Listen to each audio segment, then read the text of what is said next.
Pues permitidme devolveros. Gracias por la invitación, gracias por pensar en mí para compartir aquí esta mañana, gracias por la cálida y cariñosa presentación. Iba a decir, cargada de subjetividad. Cargada de subjetividad. Pues sí, es un privilegio acompañaros, de verdad. Siempre es una gran responsabilidad al tiempo, porque ponerse aquí delante impresiona, pero sobre todo porque abrimos la palabra del Señor y queremos que el Señor nos hable, y eso impresiona todavía más. No hay duda que cualquier cosa que yo os pueda compartir hoy fue algo que el Señor primero me dijo a mí, me tocó a mí, y quisiera que también alcance y toque vuestros corazones. Mirad, empiezo compartiendo algo que leí hace ya algún tiempo, pero que se quedó ahí en mi mente dando vueltas. Dice lo siguiente: ¿de dónde viene la fe?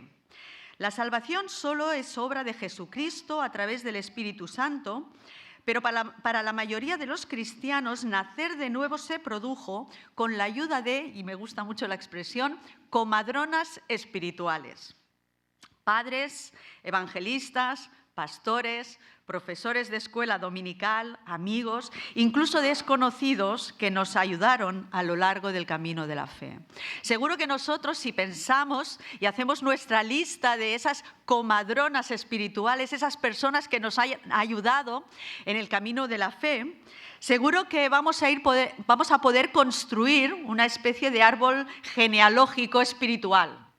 Vamos a poder poner nombre a esas personas que de una forma u otra nos han influenciado y todavía hoy nos influencian, y espero que nos sigan influenciando en el camino de la fe, en nuestro caminar con el Señor, porque no es un mecanismo automático que se activa en nosotros, sino que es un proceso en el cual vamos acompañados de muchas personas. Y cuando pensamos en estas personas, no sé si tenéis en la mente más o menos la lista, cuando pensamos en esas personas, no sé si os habéis dado cuenta que es posible que estas personas, estos hermanos y hermanas, quizá no se conozcan entre ellos.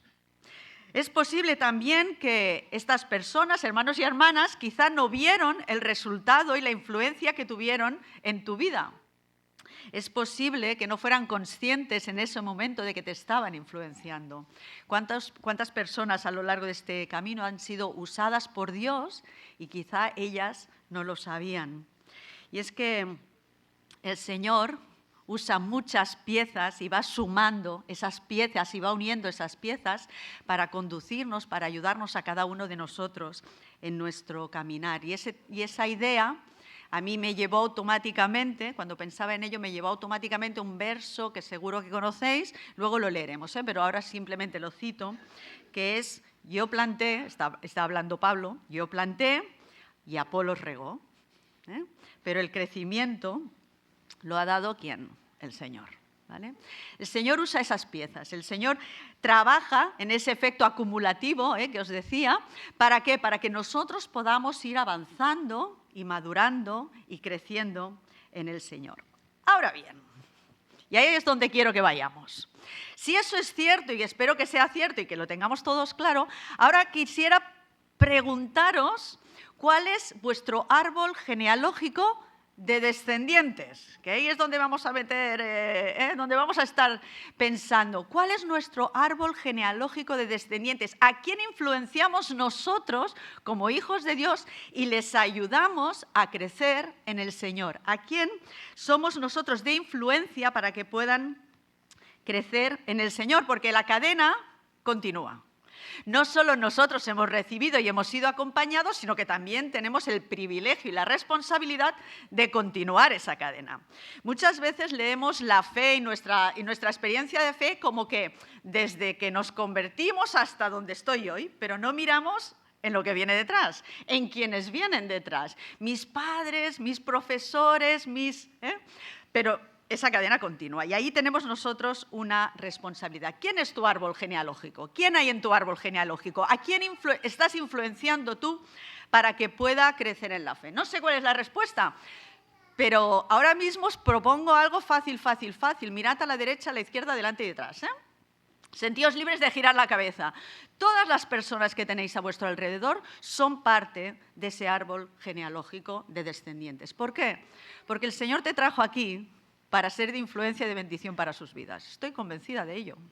El Señor tiene un propósito, esa es la buena noticia, tiene un propósito para cada una de nuestras vidas y traernos aquí, a este lugar, es parte de ese propósito. Él nos trajo aquí, al menos para ser de influencia a las personas que nos rodean en este momento, que nos acompañan en este momento aquí. Estamos aquí no solo para recibir, que también, no solo para dar la gloria al Señor, que también, sino para ser de bendición a los que nos rodean. Y no sé si siempre somos conscientes de esa parte de nuestra responsabilidad. Así que, aprovechando que no soy de la casa, me siento en la libertad de decir que el día que no estamos aquí estamos restando. Estamos restando. No solo faltamos, sino que además estamos restando, porque el Señor probablemente nos hubiera usado si hubiéramos venido. Así que os animo a que lo penséis antes de decidir no venir, ¿vale? También nos ha puesto para influenciar fuera de la Iglesia, evidentemente que sí, ¿verdad? Nos ha impuesto a influenciar a todas las personas con las que nos encontramos a lo largo del día, a todas las personas que nos rodean en nuestro trabajo, en nuestra familia, en esos encuentros más o menos regulares que tenemos con personas a lo largo de la jornada. Y si lo pensamos bien, es un milagro. Y ese es un milagro que vivimos cada día. Cuando yo me miro a mí y veo mis capacidades y mis habilidades, digo, Señor, ¿cómo puedes usarme a mí? ¿Cómo puedes utilizar este instrumento tan estropeadito, tan poca cosa, tan deficitario en muchos aspectos? Y va, Señor, y tú me dices que yo voy a ser instrumento de bendición. Y me dices y me encargas que sea instrumento de bendición a las personas que me rodean, que sea de influencia, no solo de bendición, sino de influencia para sus vidas. Dios nos ha elegido a cada uno de nosotros para ese propósito y eso en sí ya es un milagro. Ya es un milagro porque sabemos de nuestras limitaciones, de nuestras pocas capacidades. Vuelvo al texto que os referenciaba antes. Pablo dice que él plantó, que luego vino Apolos y regó, pero sigue diciendo que es Dios quien hizo crecer la planta. Plantearos por un momento que la Biblia dijera algo así como: yo planté, pero Apolos andaba despistado y se le olvidaba regar, así que la planta crece bastante reguleras. ¿Os imagináis un texto así en la Biblia? Que Pablo hubiera plantado, pero que Apolo se lo hubiera olvidado, que tenía una responsabilidad en esa cadena, en ese influenciar, en ese trabajar para el Señor. Y que por tanto la planta se nos hubiera quedado un poco seca, un poco floja. Dios tiene bendiciones para derramar y te ha elegido a ti, me ha elegido a mí, nos ha elegido a cada uno de nosotros como canales de bendición a nuestro alrededor. Dios quiere usarnos y en eso no hay plan B. Dios quiere usarnos y debemos sentir la responsabilidad, claro que sí, pero el privilegio de haber sido elegidos como canales de bendición de parte del Señor. La pregunta es si estamos dispuestos a aceptar el desafío. Aquí es cuando yo espero que todos estéis haciendo así. ¿Vale?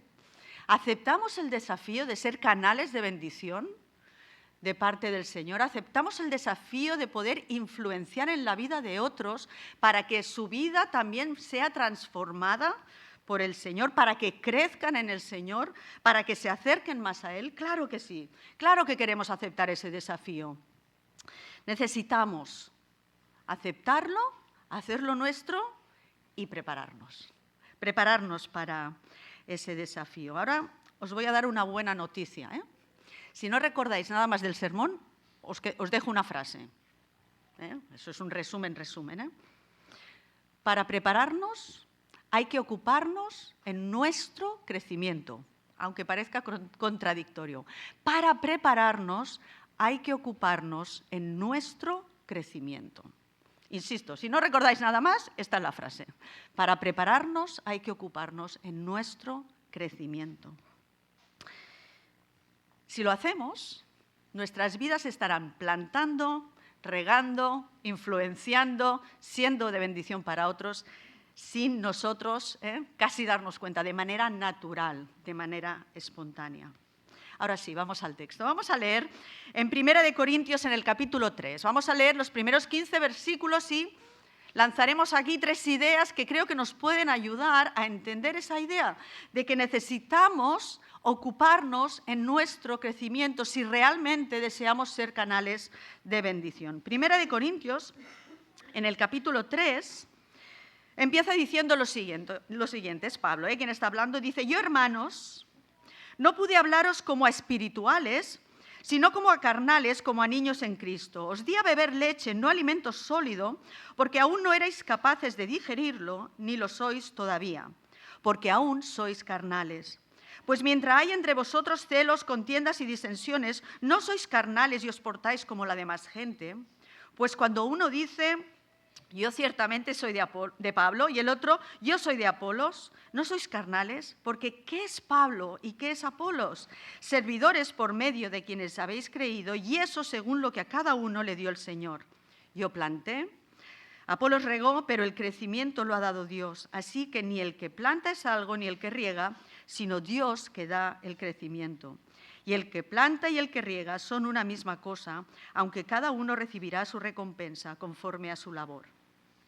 Porque nosotros somos colaboradores de Dios y vosotros sois el campo que Dios cultiva, sois el edificio de Dios. Según la gracia que Dios me ha dado, yo como sabio arquitecto puse el fundamento, pero otro edifica encima. Así que cada uno mire cómo sobreedifica, porque nadie puede poner otro fundamento que el que está puesto, que es Jesucristo. Y si alguno edifica sobre este fundamento con oro, plata, piedras preciosas, madera, heno, hojarasca, la obra de cada uno se hará patente, porque el día la pondrá al descubierto, pues por el fuego será revelada, y la obra de cada uno, sea la que sea, el fuego la probará. Si la obra que alguno sobreedificó permanece, ese recibirá recompensa. Pero si la obra de alguno se quema, ese sufrirá pérdida, porque él mismo se salvará como quien escapa del fuego. Solemos usar este texto no en clave de primera persona en el sentido de voy a trabajar en mi crecimiento personal, sino que solemos ver este texto como un ejemplo de colaboración. Pero yo quisiera que cerráramos el foco un poco y nos lo trajéramos hacia nosotros y lo leyéramos como pensando en nuestro crecimiento. El plan de Dios para nuestra vida, para cada una de nuestras vidas, es que crezcamos, que maduremos, es decir, que estemos en ese proceso de santificación. Cada día debemos ir adelante, no importa la edad, 1. No importan las circunstancias personales, 2. No importa el momento de la vida que nos toque, 3. Nuestra responsabilidad, lo que Dios espera de nosotros, es que vayamos avanzando, creciendo y madurando en Él. Una frase que leí y que es una gran verdad. Dice lo siguiente: solo eres joven una vez, pero puedes ser inmaduro toda la vida. ¿Sí? ¿A que sí? Vale, pues en la fe también. Solo nos convertimos una vez, pero podemos ser inmaduros toda la vida. Y eso no es lo que Dios quiere. Dios espera otra cosa de nosotros. Dios quiere que crezcamos y que trabajemos en nuestro crecimiento. Y a partir del texto que hemos leído os voy a compartir 3 ideas rápidas para que podamos ver cómo crecer, cómo avanzar, cómo estar en ese proceso que Dios espera de nosotros. La primera ya casi la lancé.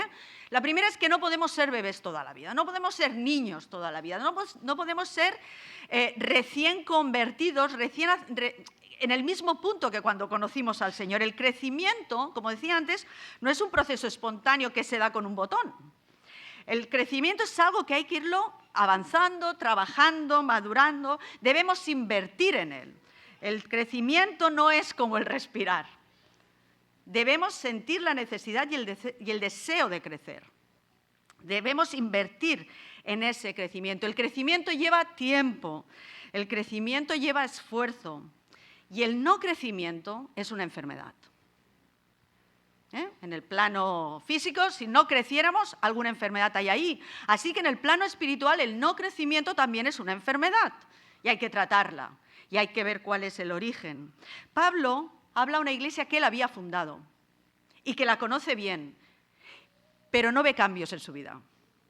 Y si ve cambios son los que no le gustan. Y por eso les escribe lo que les escribe. Porque lo normal, lo lógico y lo que debemos esperar es que cada uno de nosotros vayamos avanzando y creciendo. Y ese crecimiento en el Señor se transforma o se manifiesta en profundizar más en lo que sabemos de Él, en lo que descubrimos de Él, en acercarnos a Él y en escucharle, pero también en arraigarnos a la familia de la fe.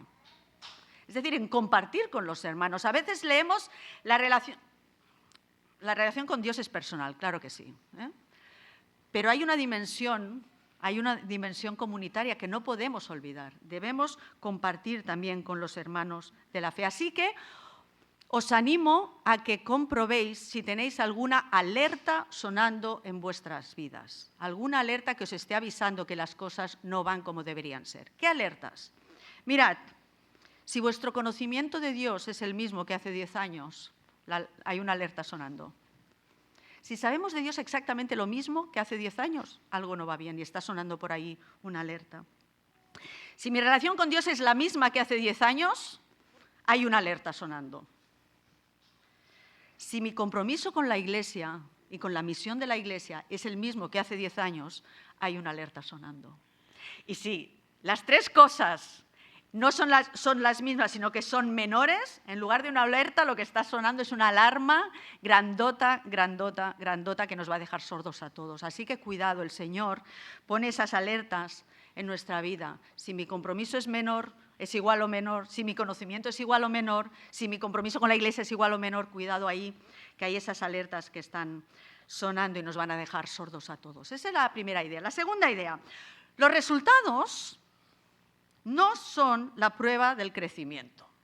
Y eso es peligroso, ¿eh? Los resultados no son la prueba del crecimiento. Como decía, esta iglesia la fundó Pablo. Y entonces el contexto es que llega él, funda la iglesia. Sabéis que Pablo, pues eso, el Señor le eligió para predicar, para compartir, para evangelizar, como diríamos ahora. Pero después de Pablo, cuando él ya deja la iglesia y sigue con su viaje misionero, aterriza por allí Apolos. Y Apolos parece ser que era muy elocuente, una persona realmente que hablaba bien, que defendía bien la fe, que sabía mucho. Y cuando Apolos llega allí se convierte en una superestrella. Y entonces algunos empiezan a pensar, bueno, a mí me gusta más Pablo, a mí me gusta más Apolos. Yo soy más de Pablo, a mí me gusta más el estilo de Pablo. No, a mí me gusta más Apolo, que tiene ahí más un piquito fino y que habla bien. Y ahí empieza como una tensión. Y Pablo les tiene que recordar que él es una cosa, Apolos es otra, pero que el crecimiento, ¿quién lo ha dado? Lo ha dado Dios. El crecimiento lo ha dado Dios, la bendición la ha dado Dios. Fijaos que justo antes les ha dicho, yo planto, yo riego, pero el crecimiento lo da el Señor. Existe una máxima en la vida cristiana, que la podéis aplicar a todo, os lo digo ya. La podemos aplicar a todos, a todo. Y dice que debemos trabajar como si todo dependiera de nosotros, pero sabiendo que todo depende de Dios. Y eso se puede aplicar a todo. Trabajamos como si todo dependiera de nosotros, pero sabiendo que todo depende de Dios. La Iglesia está llamada a crecer, estamos llamados a extender el reino de Dios, no a replegarlo, a extenderlo, pero sabiendo que todo depende de Dios y lo que Dios da es su presencia en nuestra vida, ese es el crecimiento. Dios da presencia, sabemos, Dios nos hace ver que estamos en su voluntad, Dios toca y transforma vidas, ese es el crecimiento y no necesariamente los números. No necesariamente los números. Los números pueden despistarnos y pueden hacernos creer que hay crecimiento cuando no lo hay. Claro, yo estoy diciendo esto aquí, ¿vale? Yo cuando eso lo dices a una iglesia pequeñita, la iglesia pequeñita dice, bueno, menos mal, ¿no? Pero claro, cuando lo dices a una iglesia grande, parece que estás menospreciando que la iglesia sea grande. No, para nada. Simplemente hay que estar al tanto y no despistarse. El crecimiento vamos a comprobarlo si las vidas son transformadas. Si las vidas están alineadas con la voluntad del Señor y no dejarnos despistar por otras ideas. Mirad, una imagen que creo que ilustra muy bien esta idea. No sé cuántos conocéis los bambús japoneses, ¿vale? Bambús japoneses son unos bambús fuertes, flexibles, tal, vale. ¿Cuál es el misterio de los bambús japoneses? Cuando se planta la semilla, el bambú no crece. Que es algo así como lo que me ocurre a mí con las plantas en casa, Vale. Cuando se planta la semilla, el bambú no crece y se está regando durante 7 años, No 7 días ni 7 semanas, 7 años regando esa planta donde tú un día pusiste, ahí ese terreno donde un día pusiste una semilla y donde no crece nada, y siguen regando, y siguen regando, y siguen regando. Y aunque se riegue, por mucho que se riegue, el bambú no crece, ¿vale? Pasados esos 7 años, en 6 semanas, mes y medio, el bambú crece 30 metros. ¿Vale? Es una cosa espectacular. En el momento que eso se produce es como una especie de magia, ¿eh? Y entonces, en 6 semanas el bambú crece 30 metros. ¿Qué ha pasado durante esos 7 años previos? El bambú ha crecido hacia abajo y ha desarrollado raíces. Y se ha arraigado fuerte a la tierra. ¿Para qué? Para que en esas 6 semanas, que son una locura para el bambú, pueda soportar ese peso que de repente genera, ese crecimiento tan bestia que de repente genera y esa fortaleza que necesita para sostenerse.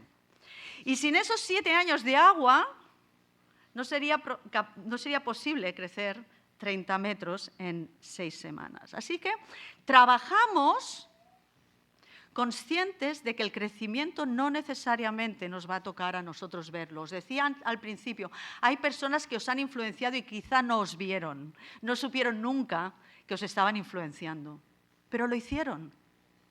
Así que nosotros nos concentramos en el crecimiento, no en los resultados. Última idea. Nuestro crecimiento se muestra, atención, en el servicio. No es que no se vea el crecimiento. Lo que os dije es que los números no necesariamente muestran el crecimiento. El crecimiento sí que se ve en el servicio al Señor. Pablo usa la imagen de la construcción, ¿vale? Y advierte de 2 cosas. Advierte de poner buen fundamento y de usar buenos materiales. Poner buen fundamento, no manipular los cimientos, no manipular dónde plantamos y qué plantamos, cómo plantamos. Y lo segundo es no usar materiales inadecuados. El fundamento de la Iglesia es el Señor. El fundamento de la Iglesia no puede ser otro que Jesucristo. Y permitidme, y no se trata solo de creer en Él. No se trata solo de alabarle, se trata de replicar su modelo aquí, en la Iglesia. Se trata de traer y reflejar a Jesús en nuestras vidas y tener comunidades, grupos que reflejan el modelo de Jesús. El ministerio de Jesús fue predicar, enseñar y ayudar a las personas. Y eso para mí se concreta, se sintetiza en una palabra que es servicio. Servir, servir al Señor. Mateo 20, 26 al 28 dice, el que quiera hacerse grande entre vosotros será vuestro servidor. El que quiera ser el primero entre vosotros se hará vuestro siervo. De la misma manera que el Hijo del Hombre, que no vino para ser servido, sino para servir y para dar su vida en rescate por muchos. El modelo de Jesús es un modelo de servicio y ahí se ve el crecimiento. Cuando estamos en actitud y en voluntad de servirle. Porque a veces cuando el Señor nos da dones y capacidades, los egos se hinchan. Y nos parece que solamente si estamos aquí delante o en un lugar que se nos vea bien, estamos sirviendo. No, no. El servicio tiene multitud de formas, pero lo que sí que debe estar claro en nuestras vidas es que le estamos sirviendo a Él, no a nosotros, no a los hermanos siquiera. Estamos sirviéndole a Él, al Señor. Si esa no es nuestra actitud, algo va mal. Los que no habéis nacido en esta iglesia y habéis venido a esta iglesia más tarde, permitidme que os haga una pregunta, no es necesario que la contestéis. Cuando buscabais iglesia, ¿buscabais una iglesia que tuviera una buena alabanza? ¿Que tuviera buenas predicaciones? ¿O buscabais una iglesia donde poder servir al Señor? ¿Qué criterio usamos? Cuando el Señor os trajo aquí, ¿qué pensamos? Señor, ¿me has traído aquí? Qué bien, aquí me alimentaré bien y me pondré gordita espiritualmente. ¿O pensamos, qué bien, Señor, me trajiste aquí, aquí puedo servirte y usar mis dones? Aquello que tú me has dado. El fundamento de la Iglesia es Cristo. Pero la otra alerta, como os decía, la otra alerta es no usar materiales inadecuados. Hay que servir al Señor con excelencia. Si nos habla de oro, ¿qué usamos nosotros? ¿Oro o usamos madera? ¿Qué le damos? ¿Piedras preciosas o le damos hojarasca? ¿Qué le doy al Señor? ¿Lo que yo me aprecio, que me gusta, que lo quiero? ¿O le doy lo que me sobra? El tiempo que me sobra, la energía que me sobra. Cuidado con eso. El Señor nos pide buenos fundamentos, que es el mismo, pero nos pide buenos materiales, no equivocarnos. En 2 Samuel 24, David dice, no ofreceré al Señor mi Dios holocaustos que no me cuesten nada. Y abrió la cartera. No ofreceré al Señor algo que no me cueste. Al Señor lo servimos con excelencia. ¿Cómo uso los dones que el Señor me ha dado? ¿Cómo uso aquello que el Señor ha puesto en mi mano? Vuelvo al texto de 1 de Corintios y con eso acabo. Él dice que Pablo plantó, que Apolos regó, pero justo antes dice, porque ¿qué es Pablo y qué es Apolos? Servidores. Servidores por medio de quienes habéis creído, y eso según lo que a cada uno le dio el Señor. Piensa en el árbol genealógico. Piensa en cómo tú estás ayudando a otros a crecer en la fe. Tenemos el encargo de sembrar semillas espirituales, de ahí el título de la reflexión. Tenemos ese encargo, pero para eso debemos ocuparnos en nuestro crecimiento. Y como decía antes, de forma natural vamos a estar influenciando a otros si lo hacemos así. La pregunta es, ¿aceptamos el reto? ¿Lo hacemos nuestro? ¿Nos lo quedamos para nosotros ese reto? ¿Lo llevamos adelante? Pues que el Señor nos ayude. Que el Señor nos ayude a ser capaces de llevar adelante ese reto, a llevar adelante esa actitud de servicio que pueda ser de bendición a los demás, porque le serviremos a Él, pero seremos de bendición a los que nos acompañan. Vamos a orar para que el Señor toque e influya en nuestros corazones.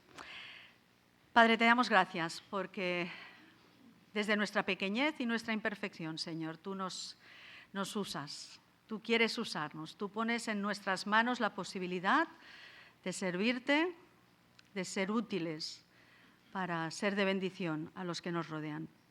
Padre, te agradecemos que tu misericordia nos haya alcanzado hasta este punto, que tu amor y tu guía y tu protección nos esté acompañando constantemente, Señor.